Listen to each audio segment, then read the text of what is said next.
Hello, everyone. Welcome back to Unraveling Politics, a weekly political analysis show.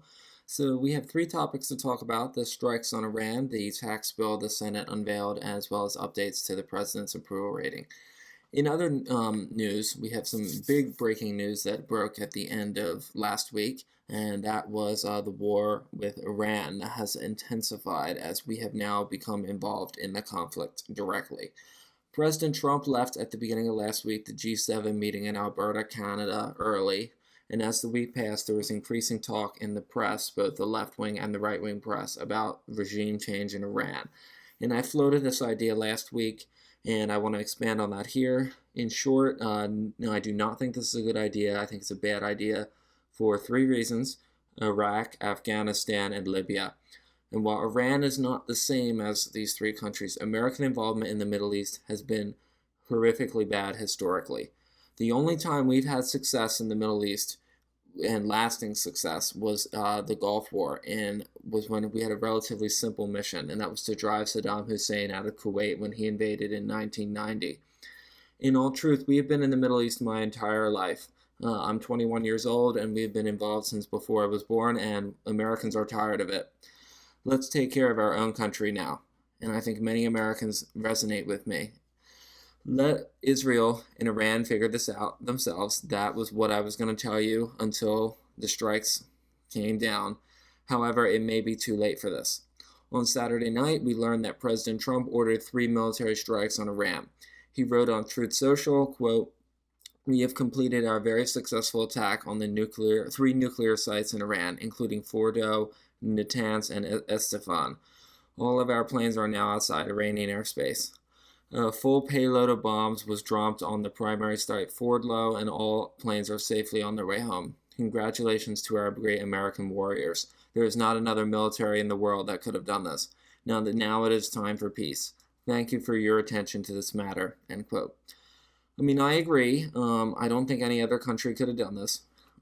Maybe Russia could have done it, but they've been busy in Ukraine. But Russia wouldn't have done it anyway. I think, of course, we are thinking about our American soldiers that could be put at risk at military bases around the world. I don't think that Iran is going to attack the homeland directly. I think that is very unlikely. Their bases they don't have any bases near us, and their weapons are not long enough. They don't have a far enough range to do that. But there is worry among locals in this area. Like, I know the NYPD in New York City is concerned about Iranian-inspired attacks by Americans. President Trump addressed the nation Saturday night, flanked by Vice President Vance, Defense Secretary Pete Hegseth, and Secretary of State Marco Rubio. It's a 4-minute speech, so I'm going to play it for you in full in case you missed it. Thank you very much. A short time ago, the U.S. military carried out massive precision strikes on the 3 key nuclear facilities in the Iranian regime: Fordow, Natanz, and Esfahan. Everybody heard those names for years as they built this horribly destructive enterprise. Our objective was the destruction of Iran's nuclear enrichment capacity and a stop to the nuclear threat posed by the world's #1 state sponsor of terror. Tonight, I can report to the world that the strikes were a spectacular military success. Iran's key nuclear enrichment facilities have been completely and totally obliterated. Iran, the bully of the Middle East, must now make peace. If they do not, future attacks will be far greater and a lot easier. For 40 years, Iran has been saying death to America, death to Israel. They have been killing our people, blowing off their arms, blowing off their legs with roadside bombs. That was their specialty. We lost over 1,000 people, and hundreds of thousands throughout the Middle East and around the world have died as a direct result of their hate. In particular, so many were killed by their general, Qasem Soleimani. I decided a long time ago that I would not let this happen. It will not continue. I want to thank and congratulate Prime Minister Bibi Netanyahu. We worked as a team like perhaps no team has ever worked before. and we've gone a long way to erasing this horrible threat to Israel. I want to thank the Israeli military for the wonderful job they've done. And most importantly, I want to congratulate the great American patriots who flew those magnificent machines tonight, and all of the United States military on an operation the likes of which the world has not seen in many, many decades. Hopefully, we will no longer need their services in this capacity. I hope that's so. I also want to congratulate the chairman of the Joint Chiefs of Staff, General Dan Raisin-Kane, spectacular general, and all of the brilliant military minds involved in this attack. With all of that being said, this cannot continue. There will be either peace or there will be tragedy for Iran far greater than we have witnessed over the last 8 days. Remember, there are many targets left.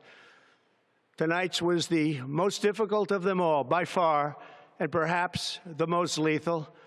But if peace does not come quickly, we will go after those other targets with precision, speed, and skill. Most of them can be taken out in a matter of minutes. There's no military in the world that could have done what we did tonight, not even close. There has never been a military that could do what took place just a little while ago.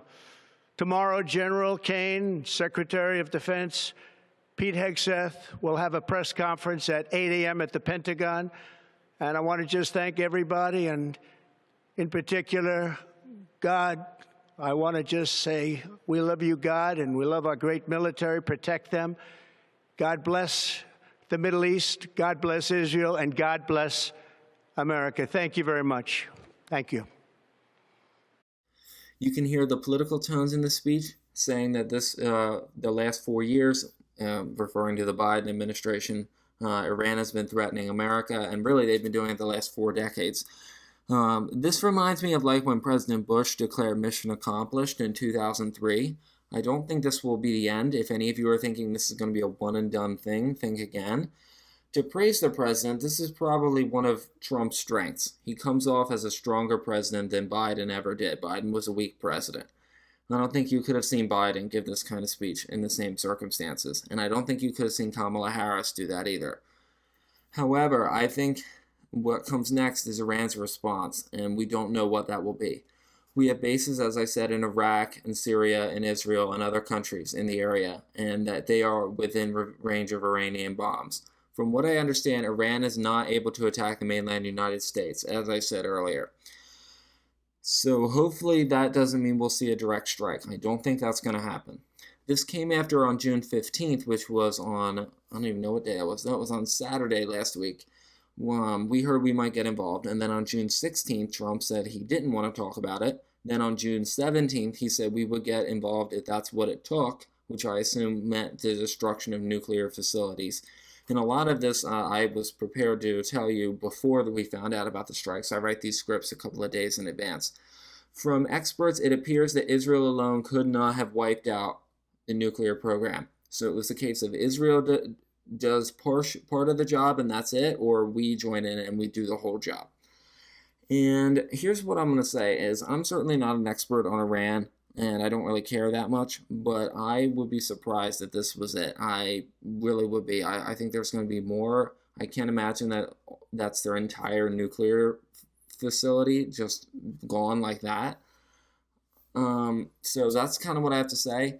And we are Israel is we are the natural ally to Israel, so it makes sense that we did that. And President Trump had said that he hoped that their program would be wiped out long before we would have to join, which obviously didn't end up happening.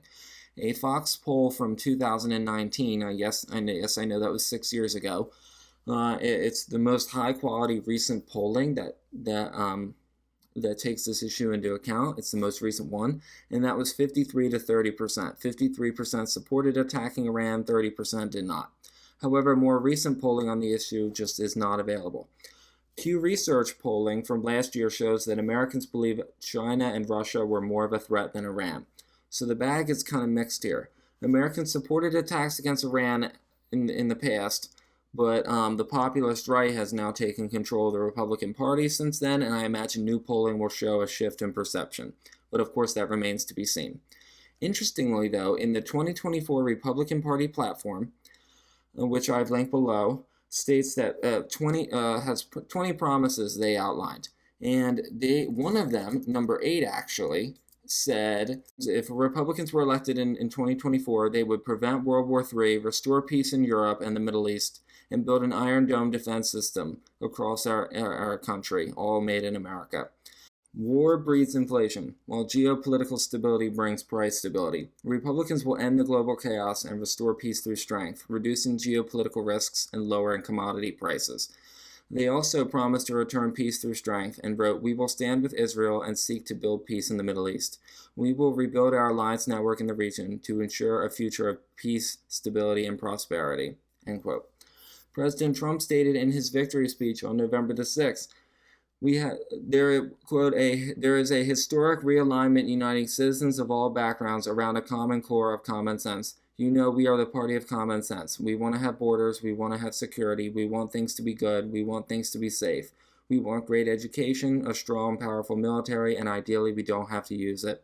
You know, we had no new wars for 4 years, except we defeated ISIS in record time, but we had no new wars.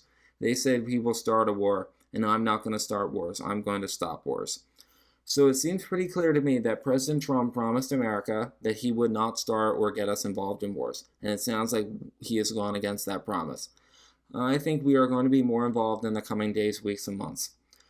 So how did congressional leaders react? Well, Thomas Massie, who's not really a congressional leader, he's on the libertarian wing of the Republican Party, who voted against the tax cuts, wanted Congress to implement his war powers resolution, he proposed it last week, before the strikes, to stop America's involvement in the Middle East. And it has Democrat support, even from members like Alexandria Ocasio-Cortez and Ro Khanna of California. And Tim Kaine in the Senate has been trying to push a similar resolution. Republicans, for the most part, have united around the president, including Speaker Johnson and Majority Leader Thune. So I don't expect any resolution to make it through Congress. So was this move unconstitutional? Well, it depends on your beliefs. So in order to declare war, the president must ask Congress for a declaration of war, which has not happened since Franklin D. Roosevelt asked Congress for war against the Axis powers. And that doesn't mean, though, we haven't had a war since the 1940s. The DOJ said that Trump used its war, he used the Article 2 of the Constitution, the powers in there, that outlines the powers of the presidency, to justify the strikes.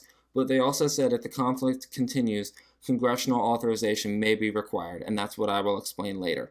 Additionally, since the president is commander-in-chief of the military, he also has the power to conduct military operations to protect the country. In Vietnam, the Gulf of Tonkin resolution allowed President Johnson to have broad authority to attack Vietnam. The same happened in Iraq. There was a use of authorization of military force in 2002.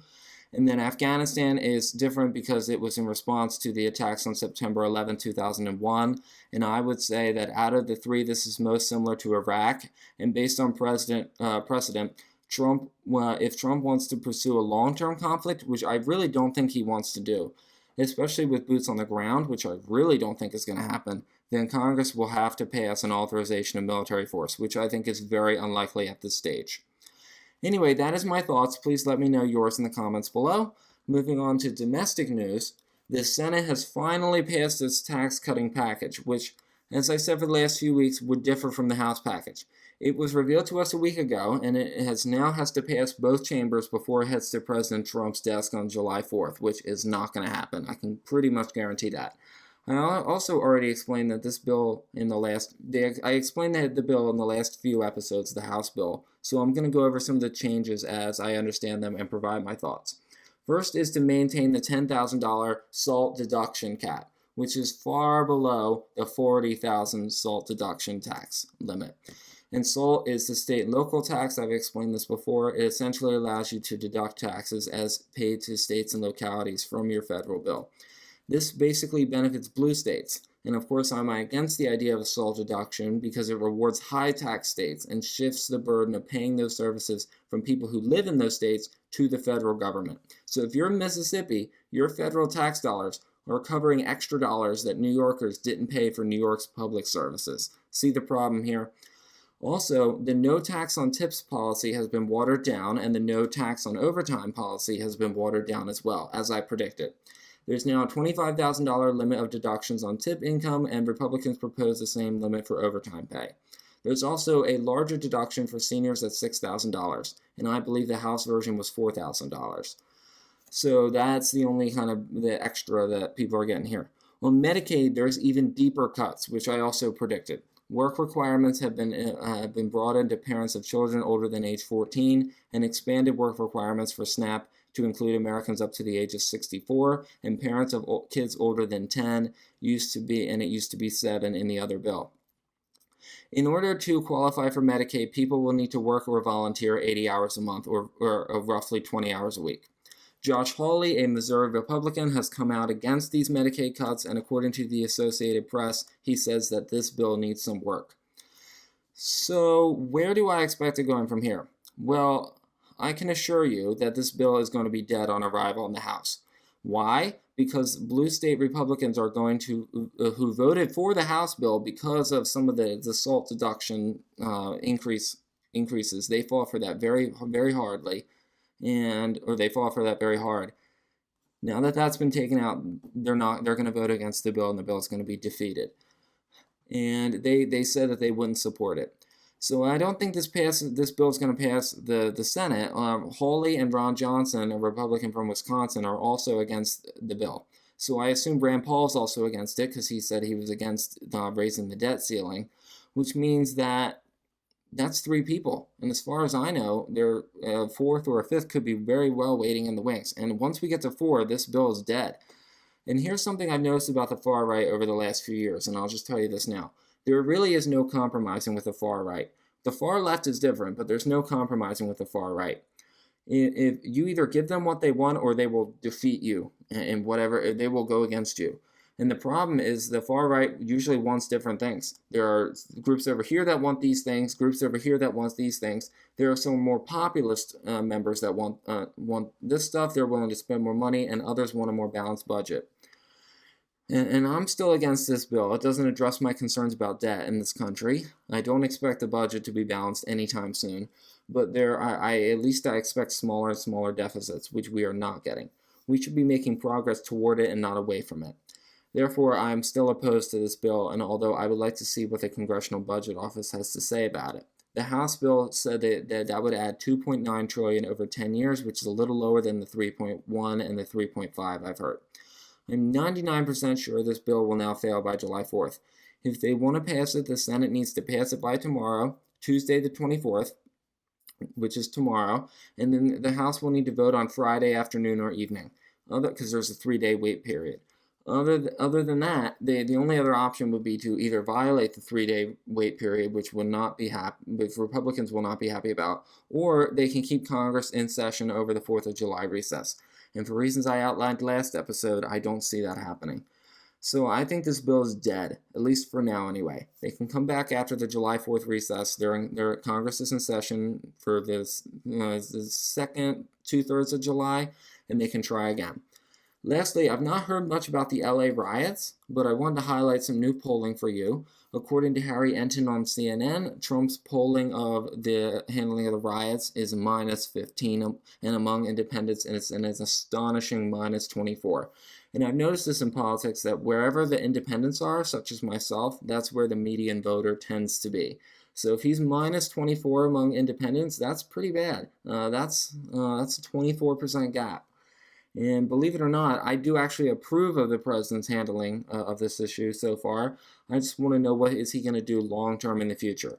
My suggestion, as it was last episode, was to completely shut down legal and illegal immigration from the third world.